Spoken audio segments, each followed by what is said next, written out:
فاتحہ۔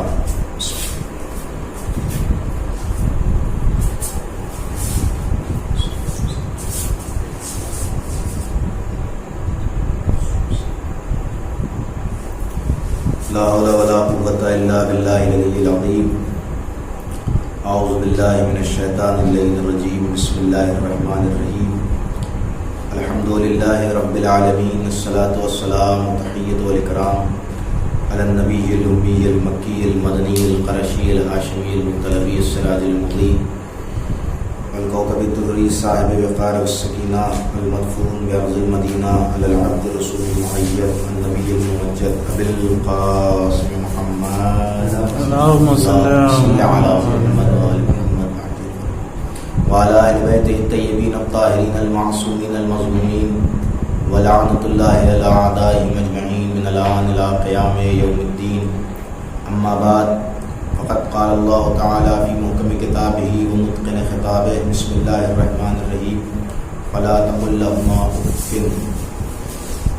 گزارش ہے حضرات سے کہ ایک مرتبہ سورہ الحمد اور 3 مرتبہ سورہ اخلاص کی تلاوت فرما کر مرحومہ نسیم زہرا بنت ابرار حسین کی روح شان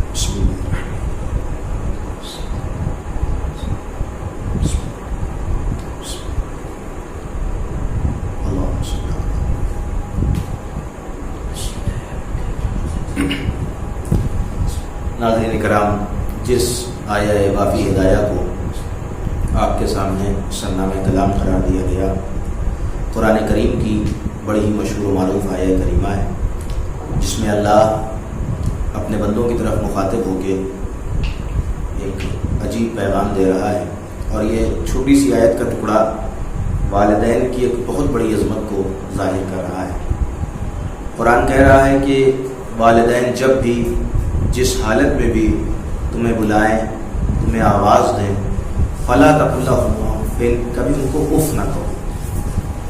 دیکھیں، ممکن ہے قرآن ہمارے مزاج سے واقف ہو، ممکن ہے قرآن ہمارے طور طریقے سے واقف ہو، ممکن ہے قرآن ہماری ہر انداز سے واقف ہو کہ کبھی ہم غصے کے عالم میں ہوتے ہیں، غصے کی حالت میں ہوتے ہیں، کبھی ہمیں والدین کی بات اچھی نہیں لگتی، کبھی والدین کی بات سمجھ میں نہیں آتی، لیکن قرآن ان ساری کیفیتوں کے باوجود کہہ رہا ہے فلا تقل لهما اف، تمہاری جو حقیقت ہے اور تمہاری جو ذمہ داری ہے، تمہارا جو وظیفہ ہے، تمہارا وظیفہ یہ ہے کہ تم چاہے کسی بھی صورت میں ہو، اگر وہ کچھ کہہ رہے ہوں تو فلا تقل لهما اف، تم انہیں اف تک نہ کہو۔ دیکھیے، لفظ اف عربی میں ظاہراً اگر دیکھا جائے تو قرآن نے جو لفظ اف کو رکھا ہے، اس کی ایک اہم ترین وجہ یہ کہ عربی میں اس سے چھوٹا لفظ کوئی نہیں ہے، یعنی انسان کی زندگی میں اس سے چھوٹا لفظ کوئی نہیں، یعنی کمال یعنی انسان کی زندگی میں جب کسی چیز کو حقارت کے ساتھ نہیں دیکھا جاتا ہے تو اف کہا جاتا ہے، تو اس سے چھوٹا لفظ کوئی نہیں ہے۔ قرآن چاہتا ہے کہ اتنا سا بھی تم اپنے والدین کی نسبت میں بے احترامی نہ کرو۔ فرمایا فلا تقل لهما اف، یعنی جب وہ دونوں بوڑھے ہو جائیں، ضعیف ہو جائیں، اور ممکن ہے ایک بات تم سے کہیں اور تمہیں سمجھ میں نہ آئے، تمہیں پسند نہ آئے، تو تم انہیں اف تک نہ کہو، اس لیے کہ انہوں نے تمہیں پالا ہے، اس لیے کہ انہوں نے تمہارے اوپر احسان کیا ہے۔ اور میرے عزیزوں، آپ کی خدمت میں عرض کروں کہ والدین یعنی اللہ کے بعد انسان کی زندگی پر جو سب سے زیادہ احسان ہے وہ والدین کا ہے۔ والدین کا احسان بہت زیادہ ہے ہماری زندگی پر، اسی لیے اگر امام صادق کے پاس ایک شخص آیا اور آگے کہتا ہے کہ مولا، میں نے اپنی والدہ کے لیے بہت خدمت کی، میں نے ان کی بہت زیادہ خدمت کی، اور میں انہیں اپنے ہاتھوں سے کھانا کھلاتا ہوں، اور میں انہیں اپنے ہاتھوں سے کپڑے دھل کے پہناتا ہوں، اور میں ان کی خدمت کرتا ہوں، انہیں اپنے ہاتھوں سے اٹھا کے لے جاتا ہوں، یہ تمام چیزیں، کیا میں نے اپنی والدہ کی محبت کا حق ادا کر دیا؟ امام صادق فرماتے ہیں کہ تو اتنی زحمت کرتا ہے اور پوری زندگی اپنی والدہ کے لیے اتنی زحمت کرتا بھی رہے، تب بھی تو نے اپنی والدہ کی اس ایک سانس کا حق نہیں ادا کیا ہے جو اس نے تجھے اپنے شکم میں رکھ کے دی تھی۔ آپ دیکھیں یعنی کتنا بڑا احسان ہے ہمارے لیے، جو کہا جاتا ہے کہ بہت زیادہ زحمتیں اٹھائیں، اور اسی لیے اللہ نے اپنے رحم کی مثال والدہ سے دی کہ اگر تمہیں قدرت کے رحم کو پہچاننا ہے تو اپنی والدہ کے رحم کو پہچانو۔ چونکہ ایک ماں کی اصال ثواب کی مجلس ہے، لہٰذا میں چاہتا ہوں کچھ باتیں اس عنوان سے ہو جائیں۔ اپنے یعنی رحم پروردگار کو تھوڑا سا اگر درک کرنا ہے، یعنی ایک تھوڑی سی تجلی، ایک ہلکی سی تجلی رحم پروردگار کی مادر گرامی میں نظر آتی ہے، انسان کی اپنی ماں میں نظر آتی ہے۔ آئیے ذرا سے دیکھیں ہم کہ اس ماں کا رحم کیا ہوتا ہے، کرم کیا ہوتا ہے۔ دیکھیں یہ ماں، کائنات کی کوئی ہستی ایسی نہیں ہے جو کسی کے لیے اتنی زیادہ تکلیف برداشت کر سکے جو ایک ماں اپنے بچے کے لیے برداشت کرتی ہے۔ پہلی چیز کہ اس کو 9 مہینہ شکم میں رکھنا، یقیناً یہ اگر محبت نہ ہو تو کوئی ماں رکھنے کے لیے تیار نہیں ہے۔ یا مثلاً اس کے بعد جو ولادت کے وقت مشکلات ہوتی ہیں، جو ولادت کے وقت تکلیف ہوتی ہے، یقیناً اگر مامتا کی محبت نہ ہو تو کائنات میں کوئی شخص برداشت ہی نہیں کر سکتا۔ اس کے بعد جو پرورش میں مشکلیں آ رہی ہیں، تربیت کرنے میں مشکل آ رہی ہے، بچپن سے لے کے اس کو بالکل چھوٹے سے بچے کو کس طریقے سے پالنا ہے، کیسے اس کی حفاظت کرنا ہے، کیسے اس کو دیکھنا ہے، یہ تمام چیزیں جو ماں کرتی ہے۔ رات بھر جاگ کے بچہ رو رہا ہے تو پوری رات جاگ کے اس کی حفاظت کر رہی ہے، بچہ پریشان ہے تو پوری رات خود بھی پریشان ہے۔ یہ ایک ماں کا دل ہوتا ہے، یہ تو کائنات میں کوئی، اور واقعاً اگر ماں کے دل میں اللہ کی عطا کردہ یہ محبت نہ ہوتی تو کائنات میں کوئی بھی اس بار مادری کو نہیں اٹھا سکتا تھا۔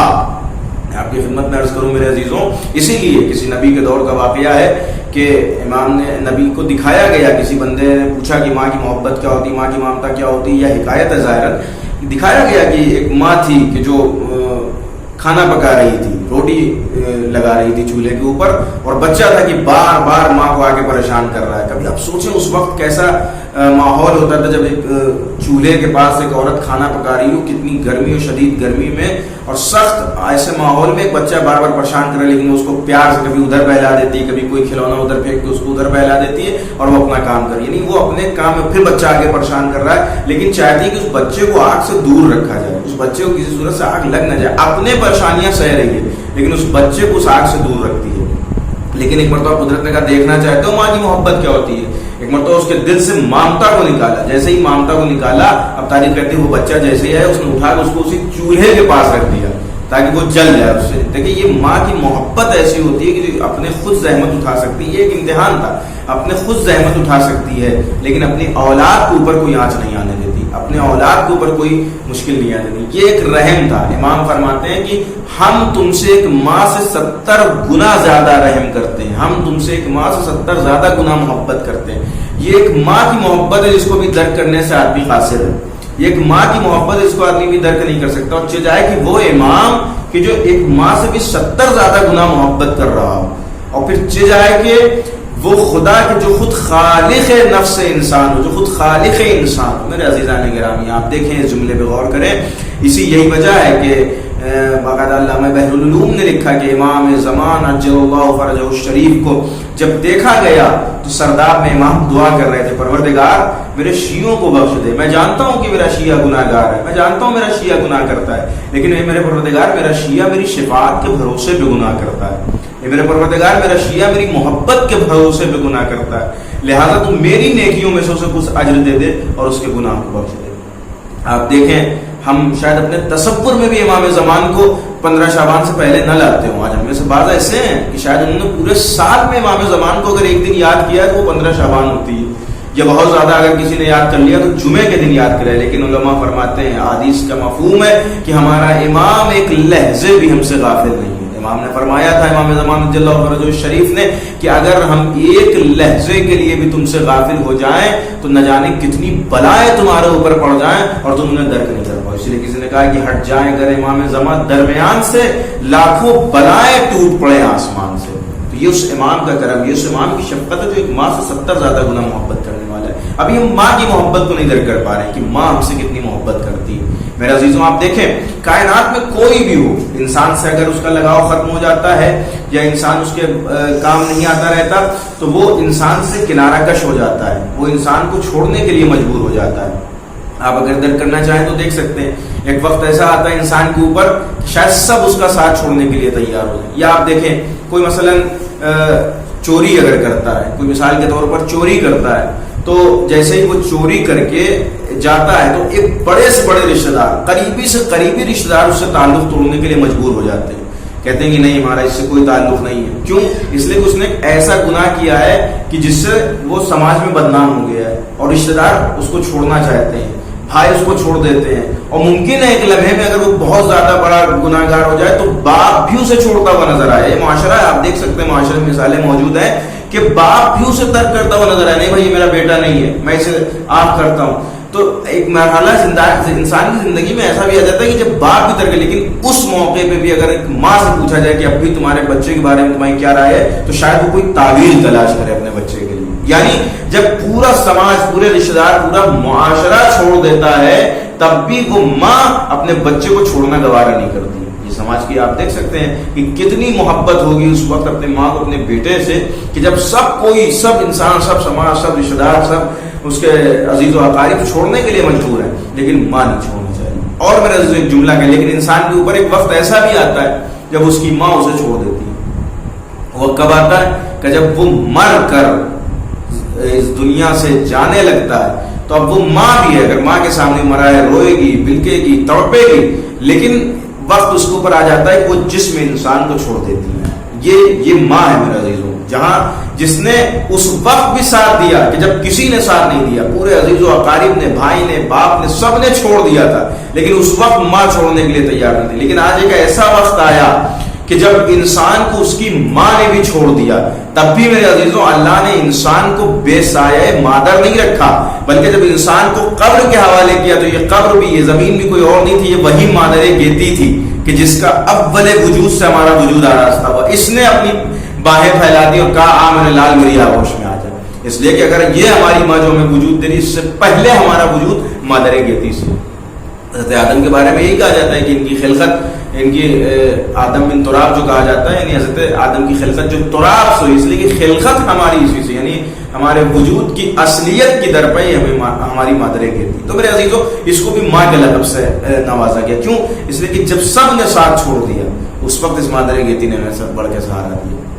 تو میرے عزیزوں میں آپ کی خدمت میں عرض کروں کہ یہ ماں کا کردار ہے. اور یہی وجہ ہے میرے عزیزوں کہ جب حضرت موسیٰ علیہ السلام، میں اس دن پڑھ رہا تھا، حضرت موسیٰ علیہ السلام کی والدہ گرامی کا انتقال ہوا، اس دنیا سے تشریف لے گئی.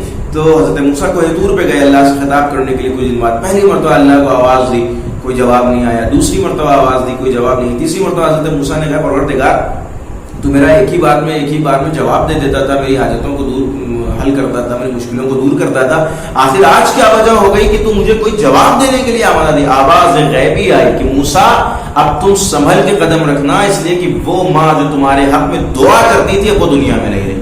اور بابا صاحب نے جملہ دیکھا، موسیٰ کون ہے؟ موسیٰ صاحب شریعت نبی، صاحب کتاب نبی، صاحب عظمت نبی. لیکن ان کے لیے بھی اللہ نے کہا کہ جو تمہارے لیے دعا کرتی تھی، جو تمہاری پناہ گاہ تھی، وہ ماں اس دنیا میں نہیں رہی. تو ایک جملہ کو میرے عزیزوں، جو کائنات کے لیے پناہ ہو اسے نبی کہا جاتا ہے، جو نبی کے لیے بھی پناہ ہو اسے نبی کی ماں کہا جاتا ہے. صلوات پڑھنے پر محمد علی محمد، اللہم صلی علی محمد و علی محمد. تو میرے عزیزوں یہ عظمت ہے ماں کی، یہ رفعت ہے، یہ بلندی ہے، یہ وقار ہے ماں کا. میرے عزیزوں اگر انسان درک کر لے اس ایک لمحے کو جو اس ماں نے اس کی تربیت میں برداشت کیا ہے، جو اس کی والدہ نے تحمل کیا ہے، تو شاید انسان اپنی والدہ سے نیکی کرنے میں ایک لمحہ بھی پیچھے نہیں. اور یہ کائنات میں انسان جو ترقیاں حاصل کرتا ہے، جو مقام رفعت پہ پہنچتا ہے، یہ اس کی ماں کی نیکیوں کا نتیجہ ہوتا ہے، ان کی والدہ کی دعاؤں کا نتیجہ ہوتا ہے.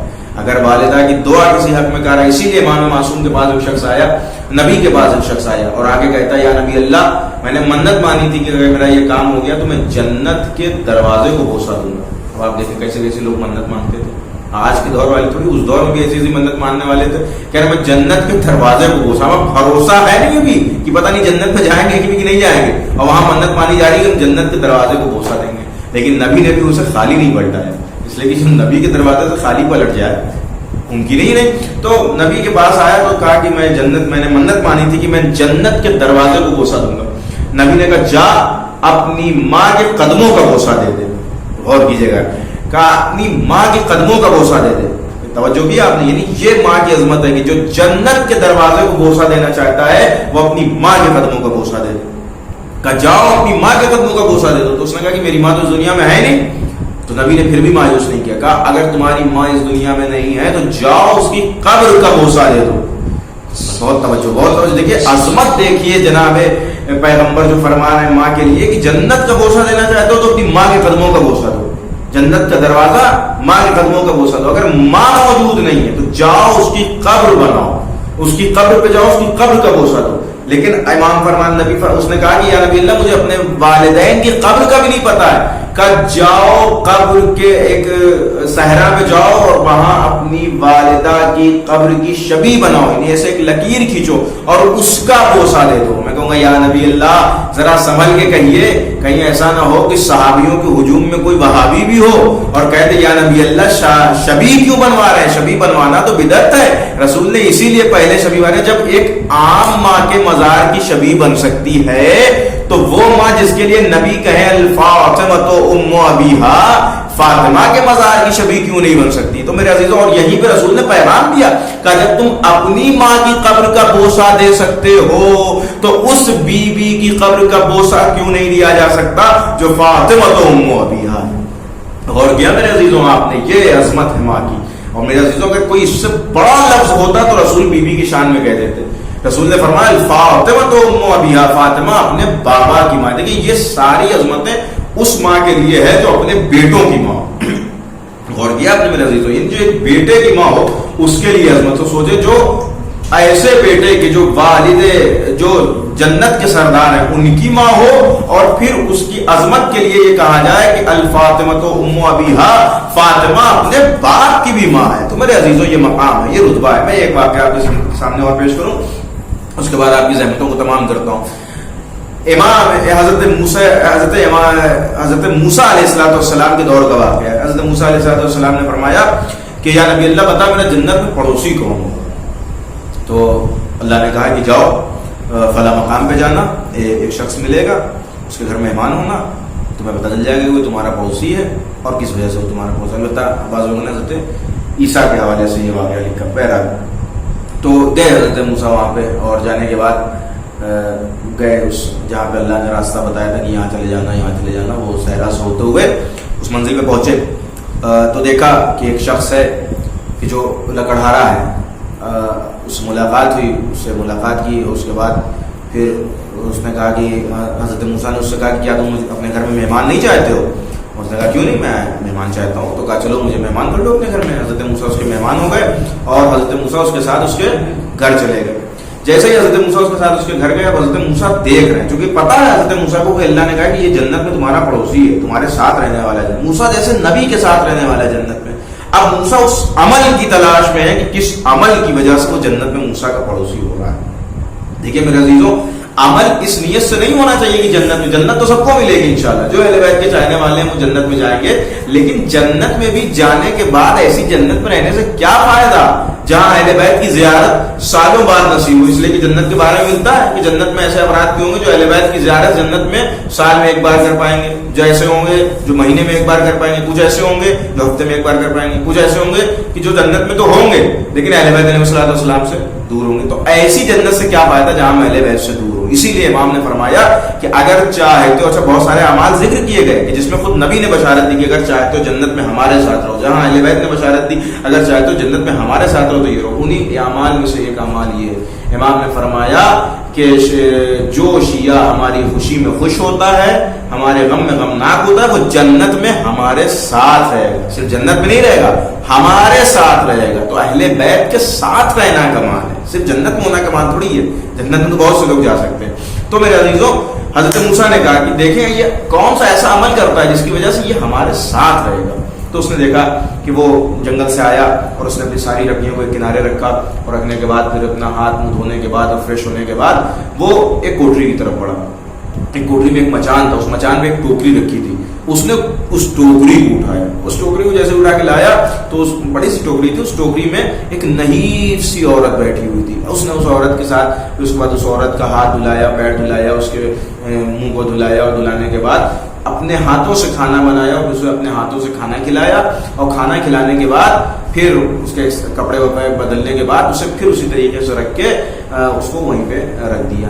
پھر اس کے بعد جب وہ حضرت موسیٰ کے پاس آیا پھر بیٹھ کے باتیں ہونے لگی تو حضرت موسیٰ نے کہا یہ تم کیا کر رہے تھے, یہ کون تھا؟ تو کہا یہ میرا روز کا معمول ہے, جب بھی میں لکڑی کاٹ کر واپس پلٹتا ہوں تو میں ایسا کرتا ہوں. کہا یہ ہے کون؟ کہا یہ میری والدہ ہیں جو نہایت ہی نحیف ہو گئی ہیں, لاغر ہو گئی ہیں اور خود سے کچھ نہیں کر سکتی. تو گویا یہ سمجھنے کہ میں سارا کام میں ان کا خود انجام دیتا ہوں. تو حضرت موسیٰ نے کہا اچھا یہ تو میں نے دیکھا اپنی آنکھوں سے, لیکن وہ جب تم انہیں کھانا کھلا چکے, پانی پلا چکے, ان کے خدمت کر چکے تو وہ ان کے ہونٹ ہل رہے تھے, وہ اس وقت کیا کہہ رہی تھی؟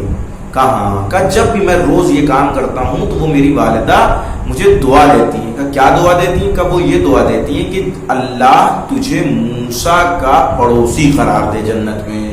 تو حضرت موسیٰ خوشحال ہوئے. حضرت موسیٰ نے کہا کہ تمہاری والدہ کی دعا قبول ہو گئی اور تمہارے اسی عمل سے اللہ نے تمہیں جنت میں میرا پڑوسی قرار دیا. میں موسیٰ نبی ہوں, تمہیں بشارت دینے کے لیے آیا ہوں.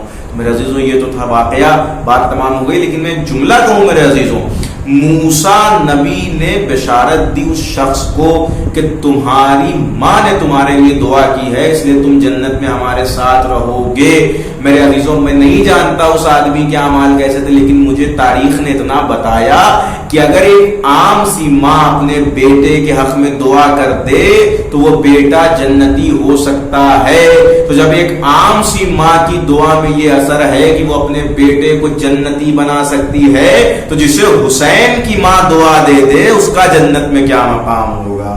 میرے عزیزوں یہ مقام ہے, یہ رتبہ ہے, یہ عظمت ہے ماں کی. میرے عزیزوں کائنات میں اللہ نے عالم بشریت میں نبوت و امامت و رسالت کے بعد والدین کو رتبہ عطا کیا, ماں کو عظمت عطا کی. تو آپ دیکھیں امام نے جنت ماں کے قدم کے نیچے, یعنی آپ کی جنت ہے. امام نے واقعہ ملتا ہے نبی کے دور کا کہ ایک شخص آیا دوڑے ہوئے رسول کے بعد, یا رسول اللہ چلیے. وہ آپ کا صحابی ہے اور جاکنی کا عالم ہے, لیکن اس کی جان نکل نہیں رہی, جس کو کہتے ہیں اپنے میں دم اٹک جانا, اس کا دم اٹک گیا, اس کی جان نہیں نکل رہی. نبی آئے اپنے اصحاب کے ساتھ, آگے دیکھا, منظر کا معائنہ کیا, کہا کیا اس کی ماں زندہ ہے؟ کہا ہاں اس کی ماں زندہ ہے. کہا دیکھو اس کی ماں شاید اس سے ناراض ہے, جا کے اس کو راضی کرو. اور کیا میرے عزیزوں آپ نے, نبی نے کہا جا کے اس کو راضی کرو. اس کا مطلب اگر ماں ناراض ہو تو آدمی چین سے مر بھی نہیں سکتا, جینا تو بہت دور کی بات ہے. میرے عزیزوں آدمی چین سے مر بھی نہیں سکتا ہے. میرے عزیزوں اللہ نے بتا دیا کہ تمہیں اگر چین سے مرنا ہے تب بھی ماں کی دعا کی ضرورت ہے, اور سکون و چین سے جینا ہے تب بھی ماں کی دعا کی ضرورت ہے.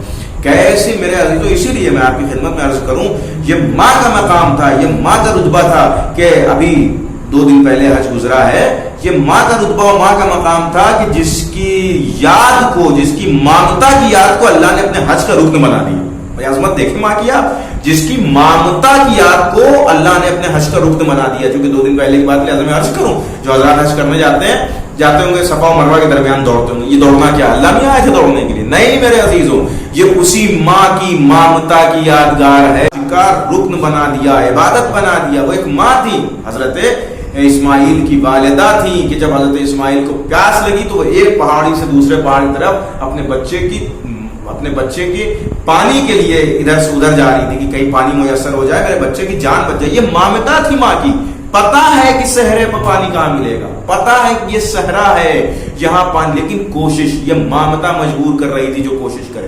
نہیں تو ہم کو پتا ہے کہ صحرا پہ پانی نہیں ہوتا, وہ عرب کی رہنے والی, ان کو کیوں نہیں پتا ہوگا کہ یہاں پہاڑ پہ پانی نہیں ملے گا, لیکن دوڑ رہی ہے اس پہاڑ سے اس پہاڑ پہ, اس پہاڑ سے اس پہاڑ پہ. کیوں؟ اس لیے کہ یہ مامتا تھی جو مجبور کر رہی تھی, یہ محبت تھی جو مجبور کر رہی تھی کہ ڈھونڈے تلاش کرے. تو اللہ نے بھی اتنا بڑا اجر دیا, یہ مامتا کا اجر دیا کہ اللہ نے اس یاد کو یادگار بنا دیا, حج کا رکن بنا دیا. وہ جو بھی حاجی جائے گا وہ دوڑے گا جا کے وہاں پہ تلاش کرے گا. کیا تلاش کرے گا؟ اب وہ وہاں اپنی نجات تلاش کرے گا. بھائی اسماعیل کی والدہ پانی تلاش کر رہی تھی, لیکن حاجی وہاں اپنی نجات تلاش کر رہا ہے. یعنی اس مامتا کو نجات کا ذریعہ بنا دیا اللہ نے. میرے عزیزوں آپ دیکھیں, اور یہ ان کی محبت کا اثر تھا کہ ابراہیم نے جیسے ہی ایڑیاں رگڑی یہاں پہ زمزم جاری ہو گیا. یہ میرے عزیزوں آپ دیکھیں, یہ ماں کی عظمت ہوتی ہے, ماں کا وقار ہوتا ہے, ماں کی مامتا ہوتی ہے. میرے عزیزوں کون درک کر پائے گا محبت ماں کو؟ تبھی تو کسی نے کہا کہ ان سر و خلق و محبت سے ہے خلقت ماں کی, ہے محبت جو کوئی شے تو محبت ماں کی. زندگی دیتی ہے انسان کو شفقت ماں کی, اور باپ سے بڑھ کے ہے دنیا کو ضرورت ماں کی. ارے زیس تیسا کو ملی باپ کے احسان کے بغیر, دہر میں کوئی بھی پیدا نہ ہوا ماں کے بغیر. یہ عظمت ہے ماں کی میرے عزیزوں کہ اللہ نے جناب عیسیٰ کو بغیر باپ کے رکھا لیکن بغیر ماں کے نہیں رکھا. اور میرے عزیزوں عظمت یہ بھی ہے، روز محشر اللہ لوگوں کو ان کے باپ کے نام کے ذریعے نہیں یاد کرے گا، ماں کے نام کے ذریعے بلائے گا، اور یہ اللہ بہت اچھا بھی کرے گا، اس لیے کہ بعض لوگ محشر میں پھنس جاتے، اس لیے کہ زندگی پر کسی اور باپ کے نام سے مشہور رہے، اور اگر محشر میں اصلی باپ کے نام سے بلایا جاتا تو بڑی بدنامی ہو جاتی۔ تو میرے عزیزوں یہ عظمت ہے ماں کی ممتا کی، لیکن میرے عزیزوں جہاں ماں کی ممتائیں قربان ہو جائیں اسے کربلا کہا جاتا ہے، جہاں ماں کی شفقتیں قربان ہو جائیں اسے کربلا کہا جاتا ہے، جہاں ماں کی محبتیں قربان ہو جائیں اسے عاشورہ کہا جاتا ہے۔ نہیں تو میرے عزیزوں میں نے آپ کے سامنے عرض کیا کہ ماں اپنے بیٹے کو کہیں قربان کرنے کے لیے آمادہ نہیں ہوتی، ماں اپنے بیٹے کو کہیں دینے کے لیے آمادہ نہیں ہوتی، لیکن ایک ایسی جگہ بھی نظر آئی کہ جہاں ایک ماں ہے کہ جو نصرانی تھی ابھی کچھ دن پہلے، ابھی کچھ ہی دن پہلے یہ حسین کے قافلے سے آ کے وابستہ ہوئی ہیں، لیکن یہی ماں ہے کہ جو اپنے بیٹے کو تیار کریے، اے وہب کل مجھے حسین کے سامنے شرمندہ نہ کرنا، اے وہب کل مجھے حسین کے سامنے شرمندہ نہ کرنا، اے وہب دیکھو میں نصرانی ہوں، کہیں ایسا نہ ہو کہ تمہاری نصرانیت کا خون جوش آ جائے۔ ارباب ازا تاریخ لکھتی ہے کہ کربلا کے میدان میں یہ واحد کردار ماں کا ملا کہ جو شاید صفحۂ تاریخ میں ڈھونڈنے سے بھی نہ ملے۔ تاریخ لکھتی ہے کہ جب جناب وہب کلبی گئے میدان میں، اور جانے کے بعد عالی شان جنگ کر کے واپس آئے، اور آنے کے بعد اپنی والدہ سے کہا، اے والدہ میں اتنی عالی شان جنگ کر کے آئی ہوں، دیکھیے پورا خون میں نہایا ہوا ہوں، کیا آپ مجھ سے راضی ہو گئی؟ وہب کی ماں نے کہا، میں نے تجھ سے کب کہا کہ تو زندہ میدان سے واپس پلٹا؟ اللہ اکبر، یہ ماں کا جملہ ہے، کوئی ماں کیسے کہہ سکتی ہے؟ لیکن کربلا کی ماؤں کا یہ معجزہ تھا میرے عزیزوں۔ مرتبہ کہا کہ یہ بتاؤ میں نے تم سے کب کہا تھا کہ زندہ واپس پلٹ آئے؟ وہب میں اس وقت تک تم سے راضی نہ ہوں گی جب تک تم حسین کے نام پہ مار نہ دیے جاؤ۔ تاریخ لکھتی ہے کہ وہب دوبارہ میدان میں گئے، جانے کے بعد بڑی عالی شان جنگ کی اور سر و تن میں جدائی ہوئی، شہید کر دی گئے، لیکن ارباب ازا ظلم دیکھے۔ تاریخ لکھتی ہے کہ جب وہب کو قتل کیا گیا تو وہب کے سر کو ایک ظالم نے اٹھا کر وہب کی ماں کی طرف پھینکا، اور وہ سر ماں کی آغوش میں آ کے گرا۔ ایک مرتبہ سنے کہ وہب کی ماں کا کیا کارنامہ ہے کربلا کے میدان میں۔ وہب کی والدہ نے اس سر کو اٹھایا اور اٹھا کے بیٹے کے سر کو اٹھایا اور اٹھا کے دوبارہ لشکر ظلم کی طرف پھینکا، اور ایک جملہ کہا کہ جو چیز ہم حسین کے نام پہ صدقہ کر دیتے اسے واپس نہیں لیا کرتے۔ ہاں ارباب ازا یہ کربلا کی عظیم ترین مائیں تھیں جنہوں نے اپنے بیٹے کی قربانیاں حسین کے نام پہ دے دی، یہی تو وجہ تھی میرے عزیزوں۔ لیکن ایک مامتا رباب جیسی بھی تھی۔ تاریخ لکھتی ہے کہ رباب اپنے بچے کو جھولا جھلا رہی ہے، میرے لال اصغر کر میرا سر رسول اللہ کے سامنے سرنگو نہ ہونے دینا، اے میرے لال کر میرے سر کو شرمسار نہ ہونے دینا، اے میرے لال کل مجھے سرخرو کر دینا۔ اور یہی وجہ تھی میرے عزیزوں جب اصغر میدان سے واپس پلٹ کے آئے، لیکن میرے عزیزوں شاید رباب نے یہ سوچا بھی نہ تھا کہ میرا بچہ اتنی بے دردی سے مارا جائے گا۔ نہیں تو وہ جھولا جھلانے والی ماں، وہ لوریاں دینے والی ماں، جب اس نے اپنے بچے کے گردن پہ 3 بھار کا تیر دیکھا تو تڑپ کے بے ساختہ ایک جملہ کہا، اے علی اصغر، اے میرے لال اصغر، یا بنیا مثلک ینہر، اے میرے لال کیا تیرے جیسے بیٹے نہر کیے جاتے ہیں؟ ہاں ارباب ازا تڑپ گئی، رباب کلیجے سے لگا لیا اصغر کو، اے میرے لال تجھے کربلا کے میدان میں عجیب طریقے سے قتل کر دیا گیا۔ زہرا بے رہی تھی، اسے عالم الذین ظلموا یوم نبی۔ انا للہ و انا الیہ راجعون۔ گزارش ہے حضرات سے کہ ایک مرتبہ پھر سورہ الحمد اور 3 مرتبہ سورہ اخلاص کی تلاوت فرما کر مرحومہ نسیم زہرا بنت سید ابرار حسین کی روح کو عیسیٰ